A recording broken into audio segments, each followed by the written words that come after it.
Hello everyone. I wanted to make a video today, and I'm going to be in Genesis 24,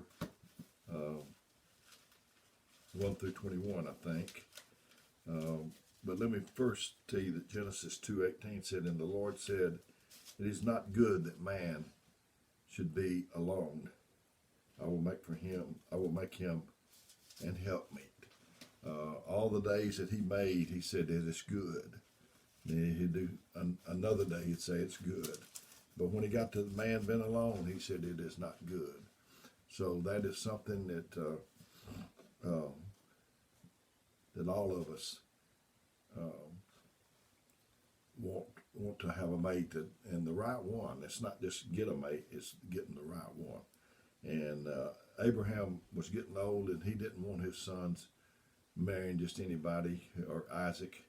So I'm going to pick up in chapter 24 of Genesis 1 through 21. I think is where we're going to go. And going to be in the King James Version. It said that Abraham was old and well stricken in age, and the Lord had blessed Abraham in all things. And Abraham said unto his eldest servant of his house, that ruled over all that he had, put, I pray thee, my hand under my thigh. You remember that when... So anyway, let's get back to this.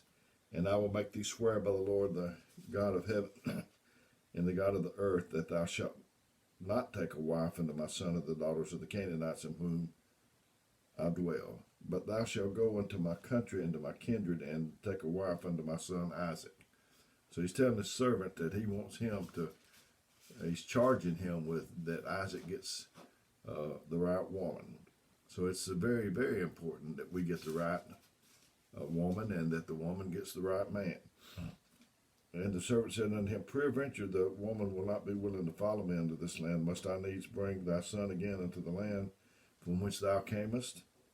And Abraham said unto him, "Beware that thou bring not my son thither again.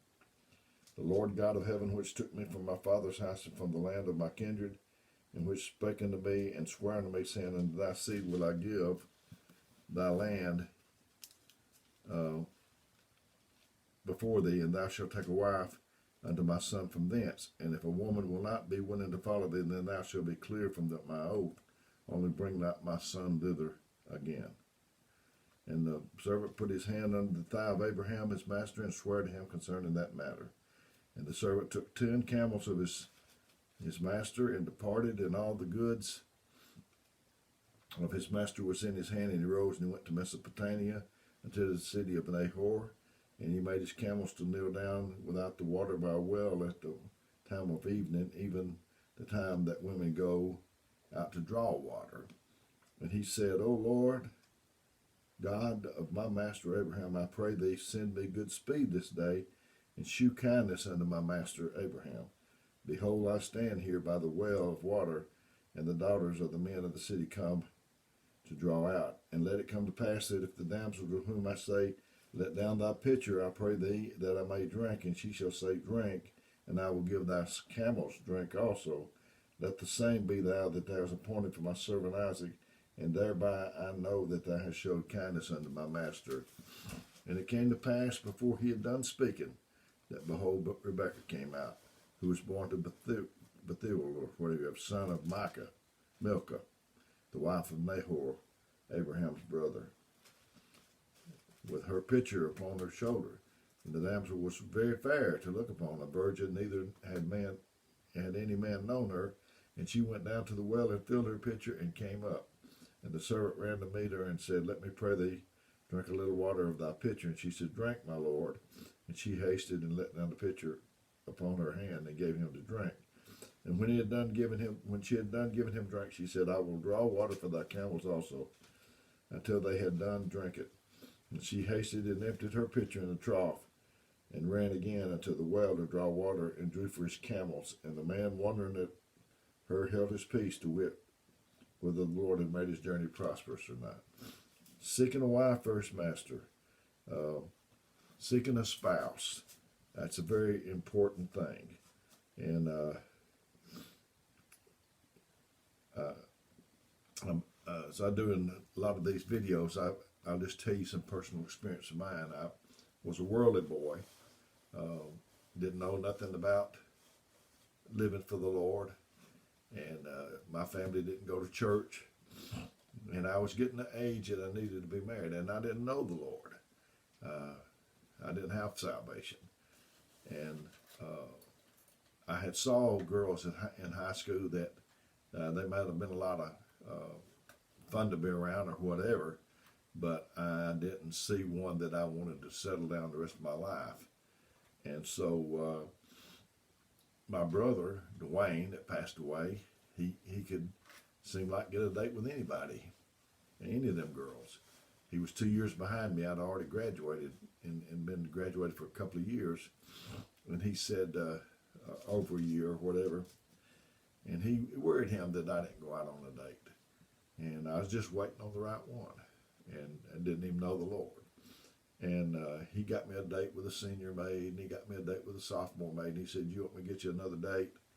And he said, "How was that date?" And I said, "They were good, but no, I don't want any more." So my wife, I had seen her one time, and I just didn't know who she was. So I saw her at church, and she was, my aunt was not a good cook. I might have mentioned some of this on another video, but my aunt was not a good cook, and she asked my mother if Dwayne would go over there and meet Melinda, and my mother said, I'll send Dale, see if Dale won't come." So I went over there with no expectation. I just knew I wanted someone that I could be with the rest of my life. I could trust her. She could trust me. And so I met Melinda, and it didn't just take off like a rocket, but after a little while, I got where I couldn't stay away and not see her. I lived in Huntsville, Alabama, that's where I grew up, and Melinda lived right down the road from where I'm standing right now, and in Hazel Green. And I had to drive 23 miles to get to see Melinda. And I would get off work 5:30, 6 o'clock and drive out here because I just could not bear to be away from her. And we went on. We was married a couple of years. I had one child. We had one child, had one on the way, and I got drafted in the Army. And like I said, I didn't have salvation, and Melinda prayed for me, prayed me off orders to Vietnam, off orders to Korea. Oh, how valuable it is to have the right one. And there is a right one. Just like this, Abraham sent his servant out to find a wife for Isaac. There is one. There's one for you. There's one for me. But we just need to make sure we get the right one. So, I was 1,000 miles away from Melinda. I wasn't even home when my daughter was born. I had a son, and then my daughter was born while I was in the Army. I went in October the 28th, inducted, and my daughter was born March the 1st. And so I knew my wife was back home praying for me. I didn't worry about nothing, and that's what you need to know. I think you'll know, and not only do I think you'll know, I know that you will know if you'll just be in tune with God. For me, it was the one I just could not stand to be apart from. I just needed to be with her, and it's still that way. Down through the years, when I'd get off from work, we didn't have cell phones. I'd pull over to a parking lot where I knew, or maybe the last store. I'd call on grocery stores for Carnation Company and Nestle Food Company. And when I'd leave that store, I'd find a phone, and I'd call Melinda, and I'd say, I'm on the way home. Do you need anything? If the answer was no, zoom. I didn't go down there and talk to somebody else for 3 or 4 hours. I wanted to be home. I wanted to be with my wife and my children. So it's the one that you can't stand to be apart from. You know, any word that's got a sub in it, submit, subject, anything like that, it's a hard word to obey. And it's very hard. So make sure that you can do that. that you can submit and being subject. And it's not, they say it's 50-50. It's not 50-50. To me, it's 100-100. 100% for both ones. In the marriage ceremony, you know, I've performed many marriages. And in there it says to the groom, I and the groom take thee, call them out of the bride's name, to be my wedded wife, to have in the whole from this day forward, for better, for worse, for richer, for poor, in sickness and in health. And there's going to be some sickness on both sides. To love and to cherish until death do us part, according to God's holy ordinances. I was in Knoxville 2.5 months taking treatments, radiation treatments, and my wife, she stood by my side. She went with me. And when I got back home, everything went pretty good for a while. And then, I don't know how many months, 6 months or so, I got radiation burns and radiation proctitis. And it was awful. But I had my wife there. And, you know, you read the vows to the couple. I've never had one when I was reading them in the wedding ceremony. So, well, wait a minute, give me 5 minutes and let me think about this and I'll get back with you. No, they say I do. And you could say more and weddings don't last long, just a few minutes. You can say more in 10 minutes, 20 minutes if they last that long. Then you can get done in 20 years. So be careful. And after they tell me that they agree to do that and we complete the ceremony, then we have to come back, us ministers, in the pulpit and remind them of what they agreed upon that day or night or whatever it was. So marriage it can be the best thing that happened to a person. I rank it up there right under my salvation is my marriage. I didn't grow up in a peaceful home. I've recounted to you before, my dad was an alcoholic, and it was not peaceful. And I made up my mind that that's what I wanted, was a peaceful home. Didn't know the right thing. Didn't know where she was at, like in this I read to you.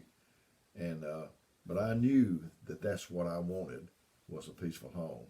If you want it, if you want that, what we're talking about right here, what I'm talking about, you will make some sacrifices, and you'll put that first on your list, or second, your salvation, and then your spouse, and that's what you do. I'm gonna tell you this real quick. I told it in another video. I trained people, but this one boy, I didn't train him. He was out of Montgomery.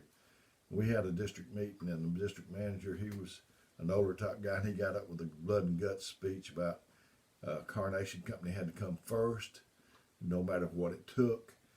And we had a company car we drove around. They provided everything. I think we paid $25 a month, and which was a good deal. They repaired it. They provided the gas, get it washed for you, whatever. And that young man went and he told him, he said, "Mr. Williams, here's the keys to my company car." And he said, "What are you doing, son?" And he said, "Well, you got up and you said Carnation had to be first, sound like first, second, third, and whatever." He said, "First is God, and then my church, and then my family, and I don't even see Carnation Company in the rearview mirror anywhere." So I've never forgot that young man. I forgot a lot that I trained, but not him. But anyway, I know it sounds like how am I going to do this kind of thing? But God will help you. And when you get it completed, you'll be so glad that you waited and sought and got the right one. So may God bless you in your life until we see each other again.